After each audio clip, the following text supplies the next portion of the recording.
রূপসী, তুমি কত দ্রুত সাঁতার কাটতে পারো। তোমার পিঠে উঠে আমার যে ভীষণ মজা লাগছে। আমি যে মাঝির রানী, তাই আমি এত দ্রুত সাঁতার কাটতে পারি।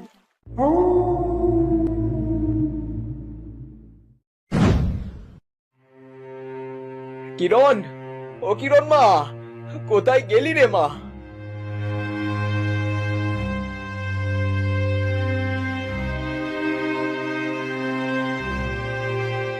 ও মা কিরণ, সারা দে রে মা। এই তো বেশ কথা বলছিলি, তাহলে তাহলে হুট করে কোথায় চলে গেলি রে মা?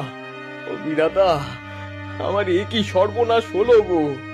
আমি এখন বাড়িতে গিয়ে গিন্নিকে কি জবাব দেবো?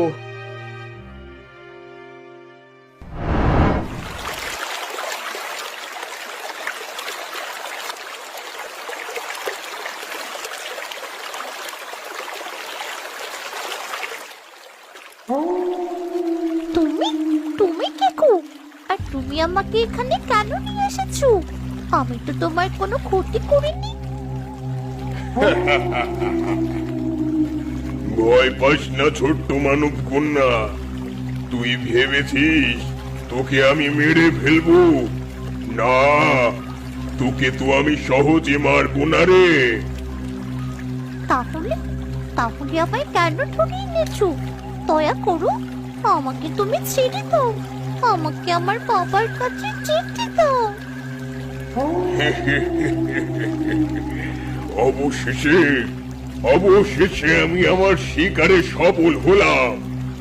একদিন এই ছোট্ট মেয়েটি হবে আমার এই রাজ্যের রানী। আমায় ছেড়ে দাও না গো।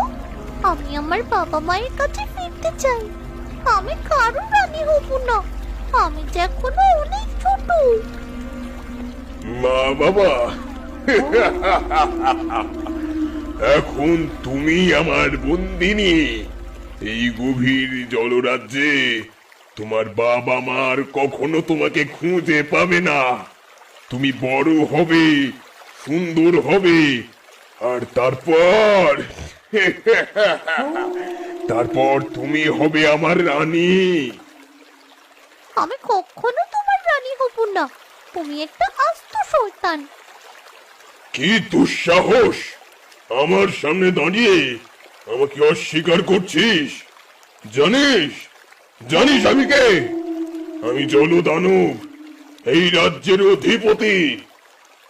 তুমি যতই বড় হও না কেন, আমার বাবা আমাকে ঠিক বাঁচাতে